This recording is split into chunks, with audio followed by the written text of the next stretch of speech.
Nous avons tous en mémoire la GLC qui a représenté l'essence même de l'enduro. Retour donc sur une course qui s'en est directement inspirée, l'Xtrême du Taurion à Bourganeuf dans la Creuse. Comment un tel événement s'organise-t-il? Pourquoi l'entraîneur national a-t-il participé à cette course? Quelle a été la place des amateurs? Telles sont les questions que vous vous posez. La parole est à David Castera. C'est tout simplement une reprise de la Gilles Lallet. C'est Gilles Lallet donc en 92 a lancé ce concept-là de course difficile. Et depuis, mais il y a plein de petites copies qui se font par-ci par-là. Donc l'idée pour moi, c'est ce que j'ai aimé faire. Bon, cette course, la Gilles Lallet, je l'ai gagnée en 2001. J'ai toujours couru après. Pour moi, c'était, j'ai découvert un nouveau mode d'enduro qui m'a plu et ça, c'est resté ancré en moi. Donc j'avais envie de refaire vivre un petit peu ça derrière la Gilles Lallet, mais sur un format beaucoup plus simple et facile à organiser, puisque la Gilles Lallet, c'était quand même une machine très lourde. Donc l'an dernier, j'ai monté une petite formule déjà de championnat sur 3 épreuves. Et puis cette année, donc avec l'idée du off-road, c'était l'occasion de remettre à l'enduro ce qu'il a complètement perdu. C'est-à-dire qu'aujourd'hui, l'enduro, c'est pas du motocross, mais on est dans des chemins, on la joue cool, on se balade. Et on a perdu cette notion de franchissement, de passage difficile qui faisait tout l'enduro autrefois. Donc c'était avoir la possibilité, avec le franchissement, de revenir aux bases un peu de l'enduro, mais en séparant. C'est-à-dire qu'une fois, on fait de l'enduro facile avec tout se joue en spécial, et une autre fois, tout se joue dans les chemins sur l'enduro difficile. Voilà, c'était une façon de revenir aux bases sans trop bouleverser les choses. Bon, ça serait plus la partie du club, puisque je suis que le promoteur et je mets en place l'épreuve. Donc moi, je suis là pour leur apporter des prestations, que ce soit mon aide sur le terrain technique, mes connaissances. J'amène donc après tout un pack promotion, que ce soit le speaker, un camion de l'armée de terre, on fait fournisseur d'affiches, de flèches, etc. avec la fédération française. Donc on a mis ce système en place pour aider les clubs, les soutenir dans leur organisation. Mais à côté de ça, il faut bien comprendre que ce sont eux qui gèrent l'épreuve, qui nettoient les chemins, qui les préparent. Et là, bon, je sais qu'ils travaillent déjà plus de 3-4 mois là-dessus. Il y a, comme d'habitude, une dizaine d'hommes qui sont très près des meneurs, qui sont là pour organiser le tout. Et puis après, on sait qu'ils pourront compter, par contre, pour le jour de l'épreuve, sur à peu près 150 à 200 bénévoles pour couvrir cette épreuve. Le budget total, je pense qu'il est entre 100 et 150 000 francs pour monter une épreuve de ce style. Mais après, c'est beaucoup de travail parce qu'on sort des sentiers battus un petit peu dans le principe de l'extrême. Et donc, on est obligé d'aller beaucoup chez les privés. Donc, il y a beaucoup de recherche de propriétaires et beaucoup de travail de nettoyage. Ça, c'est la grosse partie de ces épreuves-là, c'est le nettoyage, puisqu'on sort des sentiers battus, donc il faut complètement nettoyer, il faut partir à zéro. Et là, il y a beaucoup de travail de ce côté-là. Là, c'est l'après-midi. Le matin, on a une course de sélection, donc avec une petite CH, exactement comme sur un enduro classique, avec 3 spéciales, donc ici pour Bourganeuf. Et ensuite, l'après-midi, on va partir donc sur le petit village qui s'appelle Châtellus-le-Marché, où là, par contre, c'est du chrono, c'est-à-dire qu'on part pour 3 boucles non-stop, avec que des passages techniques. Ça s'enchaîne, mais l'idée, c'est de faire quelque chose de plutôt difficile, donc du pierrier, des côtes, des petites rivières, des descentes assez difficiles, et on enchaîne tout ça pendant 3 heures. Et le premier qui arrive à gagner. Donc facilité pour le public, parce que le premier qui passe est toujours en tête. Il y a aussi ça qui est très important. On ouvre un peu l'enduro, on le facilite sur ce côté-là. Et puis un vrai défi physique, un défi technique avec la moto. On a la limite du trial, on se fait mal parce qu'il faut physiquement, il faut aller piocher bien profond. Donc on ressort beaucoup de valeur. Là, c'est un point spectateur. Ah ben, c'est chaud. Ça a levé là. Hein? Ah, t'as eu chaud, fallait lâcher.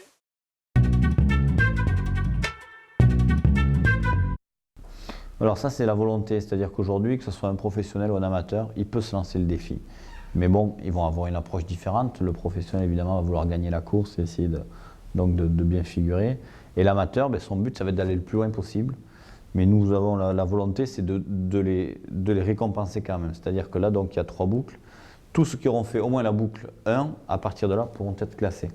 Donc comme ça, on aura les premiers, tous ceux qui auront fait les finishers, qui auront fait la totalité. Et ensuite, on va les classer en fonction de là où ils auront été, suivant les CP.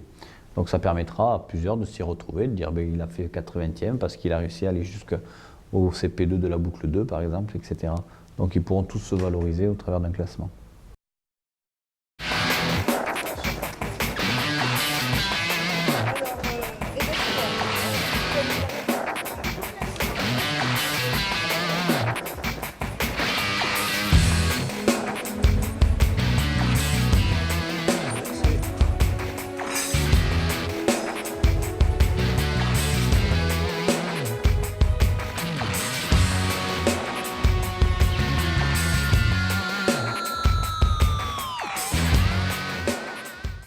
quand il y a une place comme ça en fin de saison qui se dégage ou que je peux arriver à rouler, je le fais de temps en temps.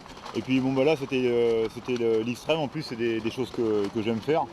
Et puis comme je me sentais bien et tout, et que j'avais envie de tester la 2,5-4 temps dans ce genre de conditions, bah, voilà, j'en ai profité. Puis puis je suis satisfait de ce que j'ai fait, parce que j'ai fait j'ai fini avec cette 2,5 là.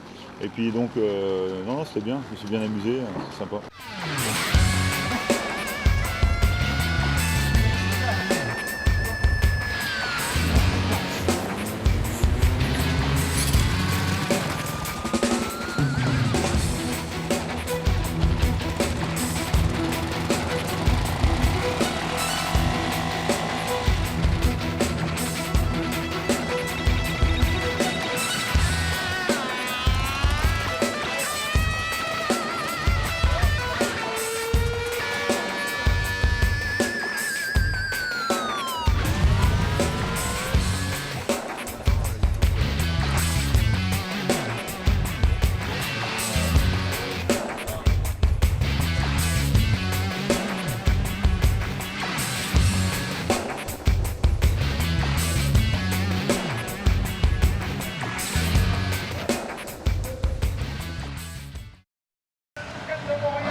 Allez mon pilote. Oh là là là là là là.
Le matin comme j'ai pu, avec un manque d'entraînement et un manque de feeling évident dans les spéciales par rapport à des pilotes qui roulent toute l'année, mais bon, c'est pas grave, j'ai réussi à partir à peu près comme je voulais.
Oh putain, ça y est, ça commence bien.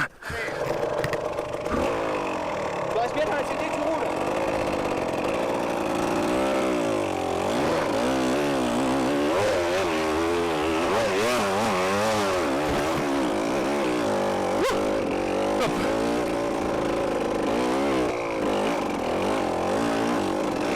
Oh, c'est dur, hein.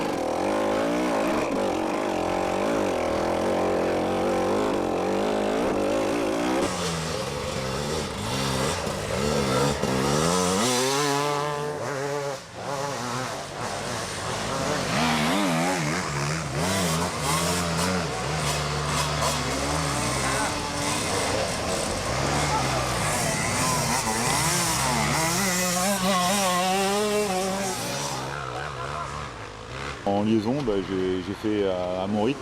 J'ai voulu essayer d'attaquer un peu pour voir, mais bon, le physique était pas là pour attaquer pendant 3 heures. Donc j'ai fait le rythme que je pouvais tenir 3 heures, et puis ça s'est bien passé, je me suis fait plaisir. C'était le but du jeu. Tu roulais avec une petite moto, c'est pas dans tes habitudes ça? Ouais, non, une petite 4 temps, mais si, ça me va bien. Parce que quand on n'a pas de bras, faut pas rouler avec des trop grosses.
a refroidi un peu, mais...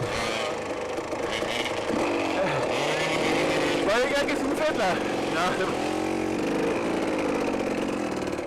Attends, mais...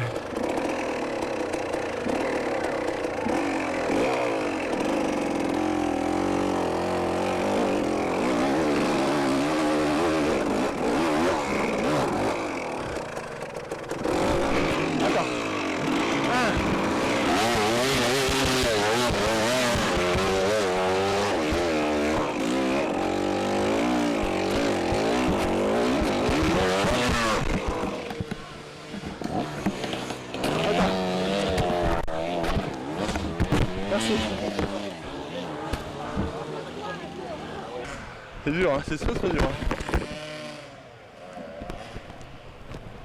Et t'enroules là. Tu prends la partie libre en plein milieu, ok? Là t'enroules. Envoie. Prends les rondins là, on t'enroule. Vas-y, vas-y.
Comment ça s'appelle? Le moulin de...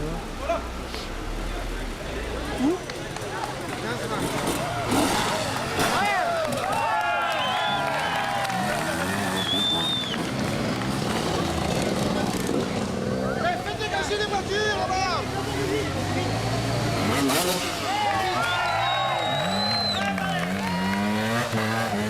Là c'est 15-25.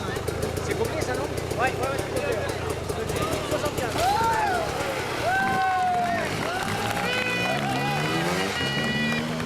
C'est Colomba.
Ah, c'est bien, il y a des bénévoles qui vont aller aider Guillaume Porte. Victoire de Guillaume Porte. Ça fait toujours plaisir, tu vas assister à l'arrivée de Fabien Penet. C'est mal pris. Ça y est. Bon, là, il y a un petit replat, il peut prendre de la vitesse. Oh ben venez, c'est beau là. Oh là là, ça y est, il est bloqué. Ah oui, ça y est. Mais ils vont aller au secours. Le nous avait fait un bon match à la trilogie il y a 2 ans. Allez Jean-François.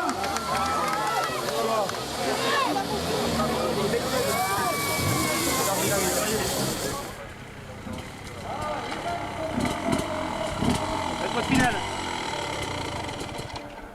Ça monte ou pas? Ça monte.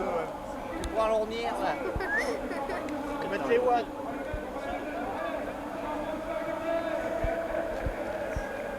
En deux? C'est long? Ah,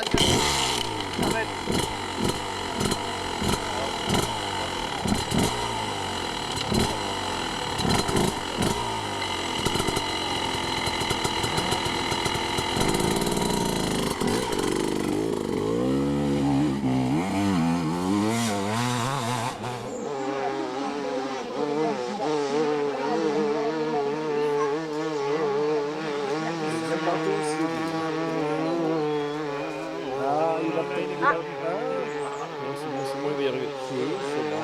Prends le verre.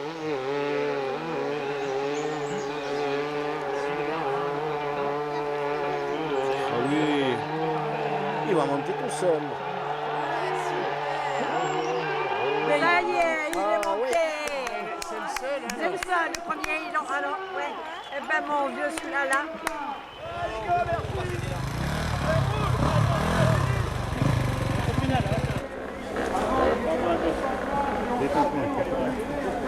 Elle a pris feu là-bas.